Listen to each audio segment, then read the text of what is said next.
வெறும் பெயரை வைத்து, அதாவது நான் ஒரு முஸ்லிம் என்று சொன்னால் மட்டும் சொர்க்கத்திற்கு செல்ல முடியாது.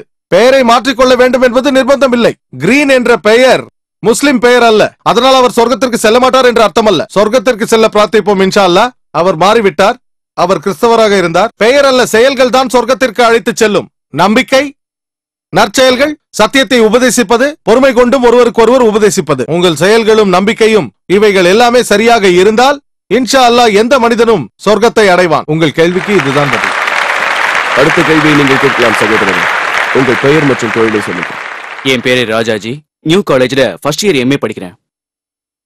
எனது கருத்துக்கள் உங்கள் கருத்துக்களுக்கு முரண்பாடாக இருக்கிறது. இருப்பினும் கேள்வி கேட்பது என்னுடைய கடமை. அதாவது ஸ்ரீ கிருஷ்ணர் 16,000 மனைவிகளை மணந்தார். ஆகவே ஒரு முஸ்லிம் ஏன் 4 அல்லது 5 பெண்களை மணக்கக்கூடாது? இதிலிருந்து உங்கள் 2 மதங்களுமே மனித உரிமைகளை ஒடுக்குவதில் ஒற்றுமையாக இருக்கிறீர்கள் என்று தெரிகிறது. நீங்கள் பேசும்பொழுது, அதாவது பெண்கள் அழகாக இருக்கிறார்கள் என்று சொன்னீர்கள். ஆனால் அது ஒரு தனிப்பட்ட கண்ணோட்டம்தான். நீங்கள் அப்படி சொன்னால் உங்கள் சிந்தனையும் பார்வையும் தவறு என்றுதான் சொல்ல வேண்டும். அழகினுடைய கோட்பாடே இப்பொழுது மாறிக்கொண்டு வருகிறது. முன்பு கிளியோபாட்ரா அழகி என்று கூறினார்கள். ஆனால் இப்பொழுது அப்படி இல்லை. இப்பொழுது ஐஸ்வர்யா ராய்க்குத்தான் முதல் இடம். நீங்கள் குர்ஆன் மட்டும்தான் உண்மையானது என்று கூறினீர்கள். ஆனால் அதனால் குழப்பத்தை மட்டும்தான் விளைவிக்கின்றீர்கள். ஒரு குறிப்பிட்ட மதத்தை பின்பற்றும் போது நீங்கள் செய்யும் தவறுகள் உங்களுக்கு தெரிவதில்லை. குஜராத்தில் இதுதான் நடந்தது. 2000 முஸ்லிம்கள் தெருக்களில் கொல்லப்பட்டார்கள். அவர்களுக்கு உதவி செய்ய எந்த கடவுளும் வரவில்லை. கம்யூனிஸ்டுகளும் சில மக்களும் தான் வந்தார்கள். மத நம்பிக்கையிலிருந்து மக்கள் விலகிக் கொண்டிருக்கிறார்கள். ஆனால் உங்களை போன்ற ஆட்களுக்கு இது அதிர்ச்சியாகவே உள்ளது. மதம்தான் தோற்றுவிட்டது, மக்கள் அல்ல. ஆகவே மக்களை சுதந்திரமாக விடுங்கள். அதாவது கம்யூனிஸ்ட், நக்சல்பாரி போன்ற சமூக இயக்கங்களில் அவர்களை சேர உற்சாகப்படுத்துங்கள். நன்றி. சகோதரர் கம்யூனிஸ்ட் என்று நினைக்கிறேன். நல்ல கேள்வியை கேட்டிருக்கிறார். அவர் சொல்கிறார், இந்து மதம் ஸ்ரீ கிருஷ்ணரை 16,000க்கும் மேற்பட்ட மனைவிகளை மணக்க அனுமதித்திருக்கிறது. இஸ்லாத்திலும் இப்படி இருக்கிறது. ஆகவே இந்து மதமும் இஸ்லாமும் சேர்ந்து பெண்களை இழிவுபடுத்துகிறார்கள் என்று அவர் சொல்கிறார். அவரை பொறுத்தவரையில் கிளியோபாட்ரா அழகாக இருந்தாராம், இப்பொழுது இல்லையாம். ஐஸ்வர்யா ராய் நம்பர் 1 என்கிறார். உங்களுக்கு இருக்கலாம், எனக்கு இல்லை. உங்களுக்கு அழகாக தோன்றுவது எனக்கு தோன்றாது. உங்கள் கருத்தை நான் ஏற்கிறேன். எல்லாம் கண்ணோட்டம் தான்.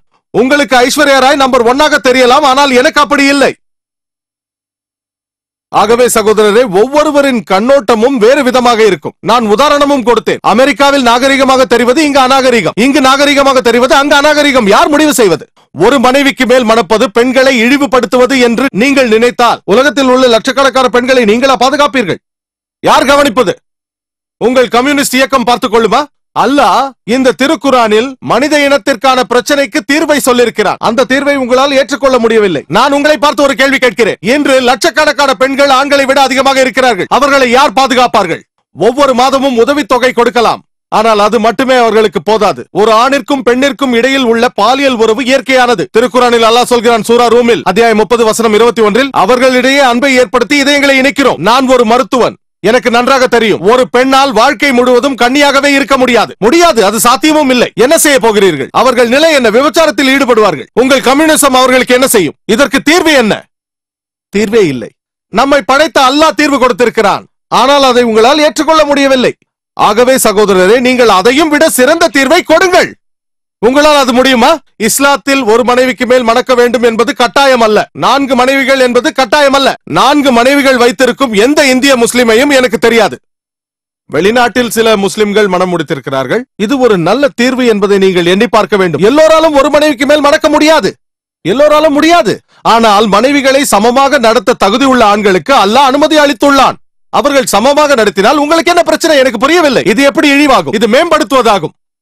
அமெரிக்காவில் கலை கலாச்சாரம் என்ற பெயரில் என்ன செய்கிறார்கள்? அவர்கள் பெண்களை இழிவுபடுத்துகிறார்கள். பெண் விடுதலை என்ற பெயரில் அவர்கள் பெண்களை போகப் பொருளாக பயன்படுத்திக் கொள்கிறார்கள். அது மட்டுமல்ல, பெண்கள் மரியாதையை இழந்து ஆன்மாக்களையும் இழக்கிறார்கள். பெண்களை மேம்படுத்துவதாக கூறும் மேற்கத்திய சமுதாயம் பெண்களை ஒரு விபச்சாரியாகவும் போதைப் பொருளாகவும் மாற்றிவிட்டார்கள். கலை கலாச்சாரம் என்ற திரைக்கு பின்னால் மறைந்திருக்கும் வண்ணத்து பூச்சிகளாக மாற்றிவிட்டார்கள். கலை கலாச்சாரம் என்ற பெயரில் ஐஸ்வர்யா ராய் அவர் என்ன செய்கிறார்? மாடலிங். அது சரியா? ஆகவே நமது சிந்தனையை சரி செய்து கொள்வது முக்கியம். நாங்கள் எங்கள் தாயையோ மகளையோ விற்க விரும்பவில்லை. நீங்கள் விருப்பப்பட்டால் செய்யுங்கள். பிரபலமான விளம்பரத்தை பற்றி போன முறையும் நான் கூறினேன். BMW பற்றி. அது மிக பிரபலமான ஒரு கார். உங்களுக்கு BMW கார் தெரியுமா? மிக பிரபலமான கார். இளைஞர்கள் அதிக அளவில் அந்த காரை விரும்புவார்கள். அந்த விளம்பரத்தில் காருக்கு முன்னால் அரைகுறை ஆடையில் ஒரு பெண் நின்று கொண்டிருப்பார். ஓட்டி பாருங்கள் என்று எழுதியிருக்கும். காரையா பெண்ணையா? நீங்கள் என்ன செய்கிறீர்கள்? கம்யூனிசம் என்ற பெயரில், பெண்களை மேம்படுத்துகிறோம் என்ற பெயரில் உங்கள் மகள்களையும் தாய்களையும் விற்கிறீர்கள். முஸ்லிம்களான நாங்கள் அப்படி செய்யவே மாட்டோம். அமெரிக்காவில் ஒருவர் 5, 10, 20 என்று வப்பாட்டிகள் வைத்துக் கொள்ளலாம். யாரும் தடுக்க முடியாது. ஆகவே கம்யூனிசத்தில் வப்பாட்டிகள் வைத்துக் கொள்ள அனுமதி உண்டு. ஆனால் இஸ்லாத்தில் ஒரு மனைவிக்கு மேல் இருந்தால் அவருக்கு மரியாதை கொடுக்க வேண்டும், மதிப்பு கொடுக்க வேண்டும், உங்கள் சொத்தை பகிர்ந்து கொள்ள வேண்டும். அதை உங்களால் ஜீரணிக்க முடியவில்லை. பெண்களை இழிவுபடுத்துவது யார்? நீங்களா நானா? அமெரிக்காவில் உலகில் முன்னிலையில் இருக்கும் அந்த நாட்டில் இஸ்லாம் பெண்களை இழிவுபடுத்துகிறது என்று சொல்லும் அந்த நாட்டில் உங்களுக்கு தெரியுமா, இஸ்லாம் அங்கு வேகமாக பரவிக் கொண்டிருக்கிறது. இஸ்லாத்தை அநேக மக்கள் ஏற்றுக்கொள்கிறார்கள். இஸ்லாத்தை ஏற்றுக்கொள்ளும் அந்த மக்களில் 3/2 பங்கு பெண்கள் தான். இஸ்லாம் பெண்களை இழிவுபடுத்தினால் ஏன் அமெரிக்க பெண்கள் இஸ்லாத்தை ஏற்றுக்கொள்கிறார்கள்? அமெரிக்க ஆண்கள் ஏன் ஏற்றுக்கொள்கிறார்கள்? டாக்டர் அபு அமினா பிலால் பிலிப்பையும் சகோதரர் அப்துல் ரஹீம் கிரீனையும் இஸ்லாத்தை ஏற்றுக்கொள்ளும்படி யார் கட்டாயப்படுத்தினார்கள்? யார்? பெண்களை கணக்கிட்டால் 3/2 பங்கு பெண்கள் தான் இஸ்லாத்தை ஏற்றுக்கொள்கிறார்கள். ஏன்? இஸ்லாத்து பெண்களை இழிவுபடுத்துகிறது என்றால் ஏன் ஏற்கிறார்கள்? அவர்கள் இஸ்லாம் பாதுகாப்பு கொடுக்கும் என்று நம்புகிறார்கள். இஸ்லாம் பெண்களை மேம்படுத்துகிறது. ஆனால் இவை யாவும் உங்கள் நோக்கத்தோடு ஒத்துப்போகாது. கலை கலாச்சாரத்தை வைத்து பணம் சம்பாதிக்கும் நோக்கம். எவ்வாறு அரசியல்வாதிகள் பிரித்தாளும் சூழ்ச்சியை பயன்படுத்துகிறார்களோ அதே போல் பெண்களை மேம்படுத்துவதாகவும் கலை கலாச்சாரத்தை வளர்ப்பதாகவும் பேசும் இந்த மனிதர்கள் கோடிக்கணக்கில் பணம் சம்பாதிக்கிறார்கள். இந்த அழகி போட்டி எல்லாம் எதற்காக? இந்த அழகி போட்டிகளின் பெயரால் கோடிக்கணக்கில் பணம் சம்பாதிக்க. அவர்கள் பணம் சம்பாதிக்க வேண்டும் என்று நீங்கள் அனைவரும் அதை போய் காண்கிறீர்கள். ஆகவே சகோதரரே, பெண்களை காட்சி பொருளாக மக்களின் முன்பாக நிறுத்துவதில் எங்களுக்கு விருப்பமில்லை. அவர்களை மதிக்கிறோம், அன்பு செய்கிறோம், கண்ணியப்படுத்துகிறோம். இழிவு